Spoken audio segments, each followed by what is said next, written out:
Hello everyone. In previous lecture we have discussed about the detectors of gas chromatography. So it's a part of instrumentation of gas chromatography.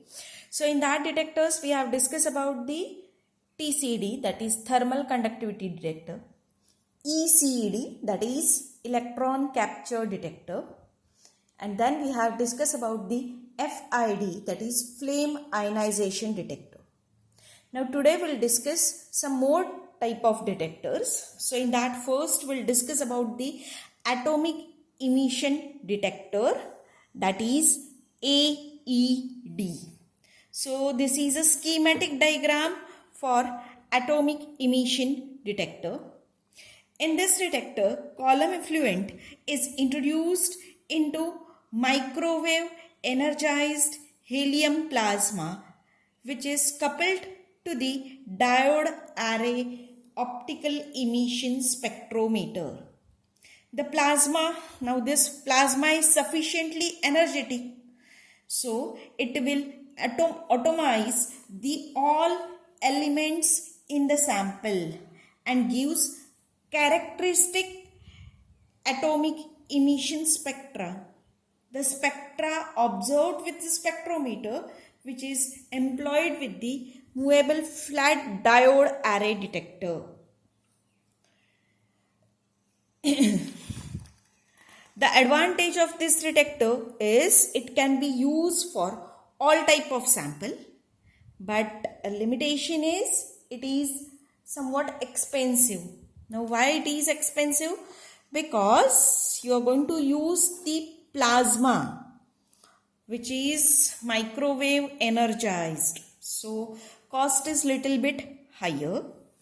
Now few more detectors we have to discuss, that is sulfur chemiluminescence detector.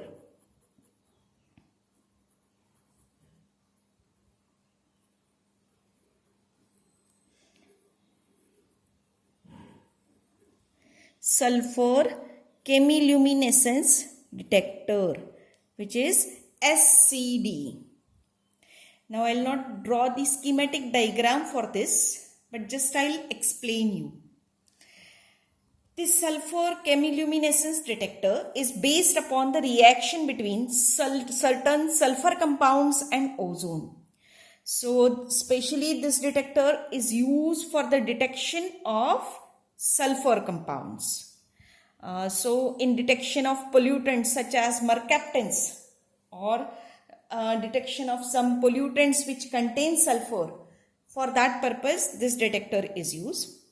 Now in this detector the column effluent is mixed with the hydrogen and air. So hydrogen is fuel, air is oxidant. So like in flame ionization detector, that is in FID, this mixture is burned. So what will happen when the mixture column effluent fuel?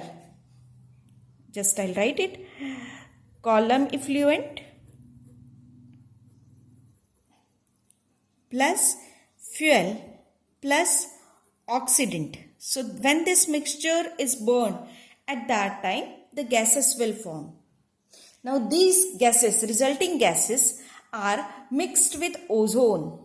Now due to chemical reaction between ozone and the sulfur which is present in column effluent, that will react and it will produce luminescence.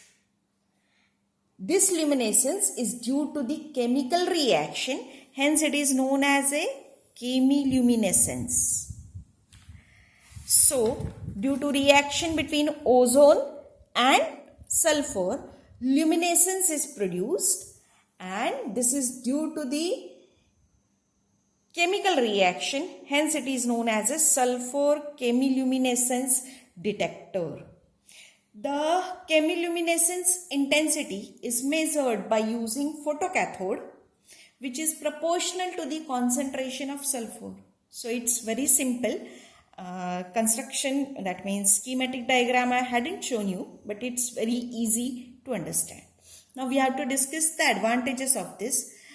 This is a very best detector for sulfur and sulfur containing compounds.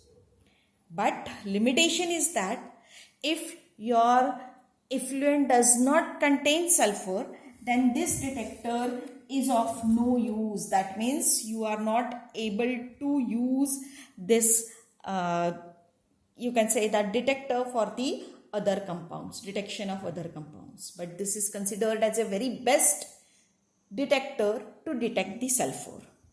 Now next detector we have to discuss, that is thermoionic detector.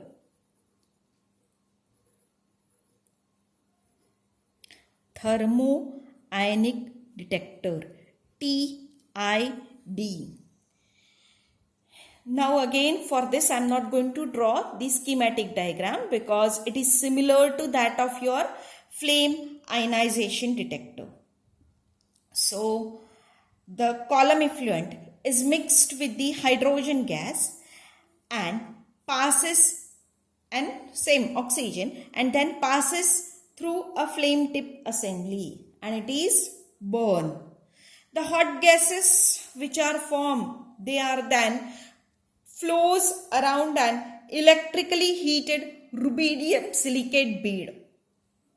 Okay, so whatever the gases form that are passed through a electrically heated rubidium silicate bead. When it is passed through that bead, what will happen? Due to the heat, bead will form a plasma having a temperature 600 to 800, that is having a higher temperature.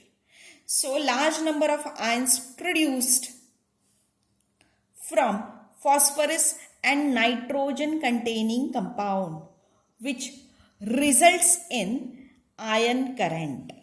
So this TID is selective for the organic compound containing phosphorus and nitrogen.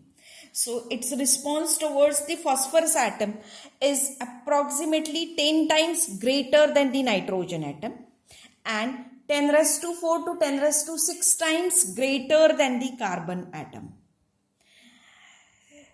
The TID, thermal ionic detector or thermoionic detector, is 500 times sensitive to the phosphorus containing compounds and 50 times more sensitive to nitrogen containing compounds. That means if you are going to measure the phosphorus containing compound by using other detector, then its response, that means thermoionic detector response, is near about 500 times greater. If you are going to detect the nitrogen containing compound with the other detector, then the thermoionic detector response is 50 times greater. So you can imagine how it is sensitive for the nitrogen and phosphorus. So advantages is that it is very sensitive to nitrogen and phosphorus, but we can't use this detector for the other compounds. So this is a limitation also. Now next we have to discuss, that is flame photometric detector.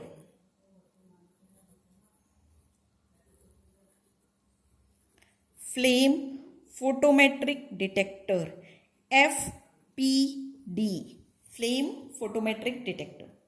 Now in this type of detector, the column effluent is passed in a low temperature hydrogen or air flame. So same like thermoionic detector, it is also similar to your FID, that is flame ionization detector.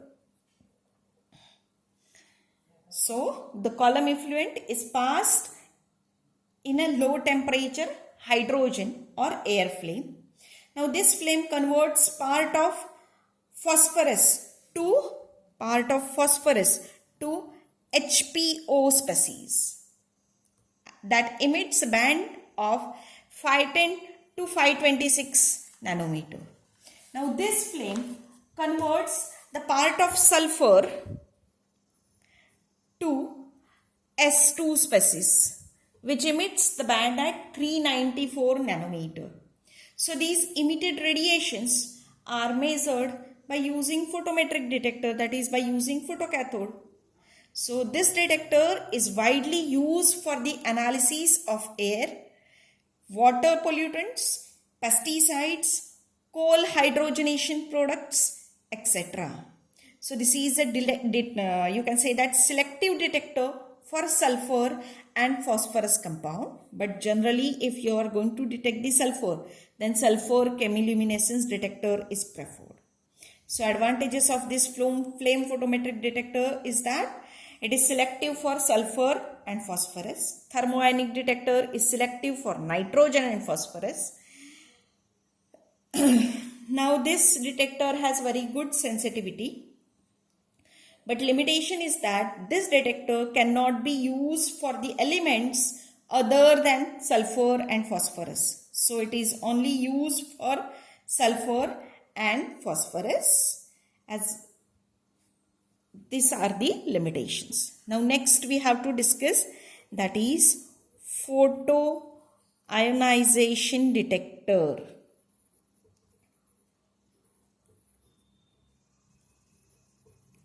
Photoionization detector, PID. Now this type of detector, the effluent is irradiated with the intense beam of ultraviolet radiation. So you have to pass the column effluent through the ultraviolet radiation. So when ultraviolet, you can say that effluent is passed through the ultraviolet radiation, at that time ionization of molecules takes place. So therefore it is known as photoionization. Photo means light, we can consider. So it's a ultraviolet light. So due to ultraviolet light, when ionization takes place, hence it is known as a photoionization detector. So whatever the ion current is produced, that is measured, that is generally amplified and measured. So ion current produced is proportional to the concentration of species present. Now generally this detector will respond to the components that will have ionization energies similar or lower than the energy of photon produced by the photoionization detector lamp. So it's compulsory that their ionization energy should be either similar or same or lower than the photons which are produced by the lamp. Okay. So advantage is that this lamp is, or you can say that this detector is less expensive and easy to operate, can be used for all types of components.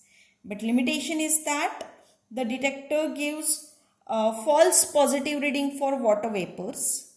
Even the rain also affect the performance, because if humidity increases, then it will causes the lamp fogging, and due to this lamp fogging, the sensitivity will get decreased. So these are all detectors used for your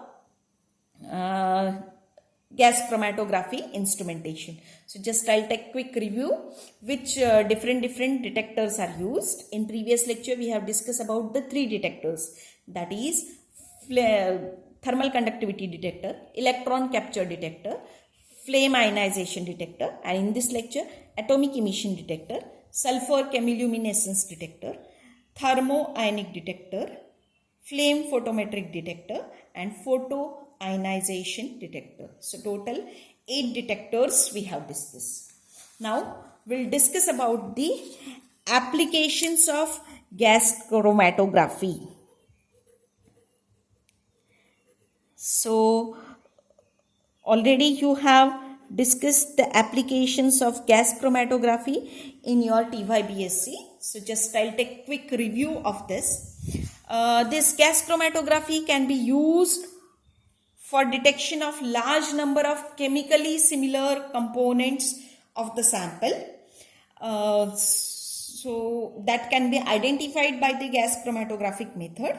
Even that can be separated. Especially this technique is used as a purification technique for the organic compound, and if components are present, you will get a separate peak for that. Both quantitative and qualitative type of analyses are possible by using this technique. Low boiling gases like nitrogen, hydrogen can be separated with large column. Then analysis of essential oil can be carried out by using gas chromatography. Even by using this gas chromatography, the ppb level concentration of some toxic compounds can be determined. So, gas chromatographic technique is too sensitive technique. As well as amino acids, proteins, peptides, lipids, etc. type of biomolecules which are too much chemically similar can be separated and identified. Then terpenes, steroids, alkaloids from the natural product samples can be separated and identified. So separation of this is not possible by using your paper chromatography or other normal chromatographic techniques. So that is possible by using gas chromatography. Then materials from the plant origin can be separated. Different types of herbal extract used as a part of herbal drug formulation can be analyzed by this method. As well as this gas chromatography is used in all fields of sciences, that is in pharmaceutical science, in forensic science, everywhere you are able to use this, especially when you need a separation, identification of the chemically similar components, as well as if that components are present in trace amount, then too you are able to use the gas chromatography. Nowadays this gas chromatography is combined with some other modern techniques like mass spectrometry. So it will gives you GCMS. Okay, then it can be combined with the Fourier transform technique. So it will gives you GCFTIR. So such techniques are also developed.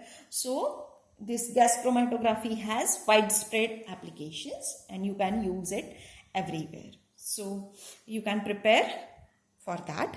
Now we have to discuss about the little about the gas solid chromatography.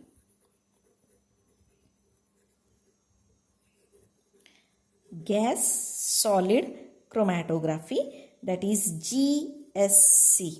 So already we have discussed about the GLC, because in the starting already I have told you that GSC has some limited applications. So whenever we are going to discuss the GC, it is everything related to GLC. Now we have discussed about instrumentation part of GLC or GC.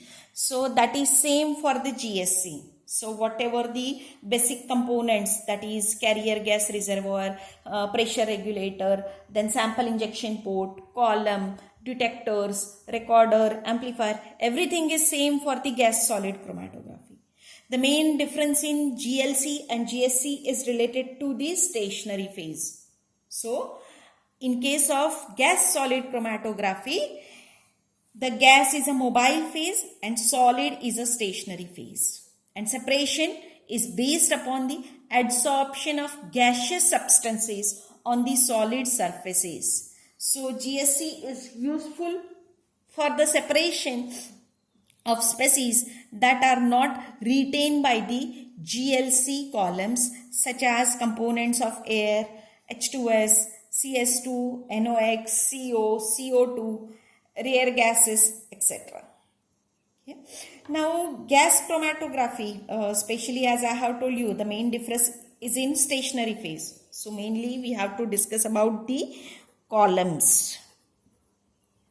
In case of gas solid chromatography, that is in GSC, the both types of columns are used, that is packed column, which we have already discussed, as well as capillary column, that is open tubular column. Both types of columns are preferred.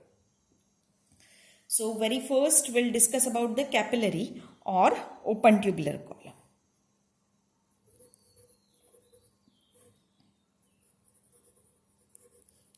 Or capillary column. So in open tubular column, the thin layer of adsorbent is affixed to the inner wall of capillary. So suppose this is your column. These are the inner walls. So thin layer of solid adsorbent is attached or affixed to the inner wall of capillary. So such columns are known as porous layer open tubular column. PLOT. Porous layer open tubular column. Now two types of adsorbent are used, especially when packed columns are used. Then packed columns are like this. This is, you can say, that column, and these are the particles which are present in it. Okay, so for both types of columns, that is for packed column as well as capillary column, or for PLOT, the solid adsorbent are used. Now that solid adsorbent used are of two types. One is known as a molecular sieve and second is known as a porous polymer. So very first we'll discuss about the molecular sieve. Molecular sieve is nothing but the aluminum silicate ion exchangers whose pore size depends upon the kind of cation present. So it is nothing but the aluminum silicate ion exchanger. So the sieve are classified according to the maximum diameter of the molecules that can enter the pores. So commercially molecular sieve comes in the size of 4, 5, 10, 13 Armstrong unit. So these are the pore size, that is 4, 5, 10, 13 Armstrong unit. So molecules smaller than these dimensions, they are able to penetrate or able to enter in the interior of the particles where the adsorption takes place. For such molecules, the surface area is enormous when compared with the area available to the larger molecules. So larger molecules will, you can say that, elute out. Thus, molecular sieve can separate the small molecules from the larger one. So this is about the molecular sieve. Next, as I have told you, it is a porous polymer. Solid adsorbents are of two types, that are the porous polymers.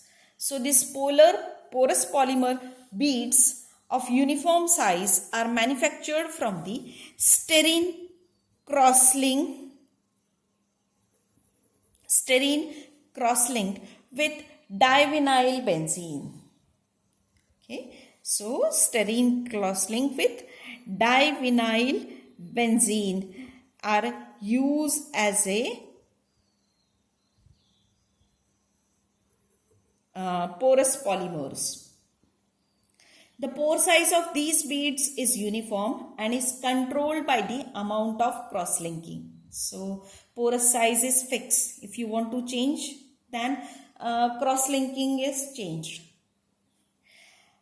They have found, now these porous polymers have found considerable use in separation of gaseous polar size such as H2S, NOx, H2O, CO, methanol and vinyl chloride. So this is all about the GSC. The remaining part is same as that of GLC, that is detectors used are same and everything is same. So we have completed with this our gas chromatography. With the next lecture, we'll start with the next bit of this unit, that is HPLC. Okay, so that's all for the gas chromatography. Thank you.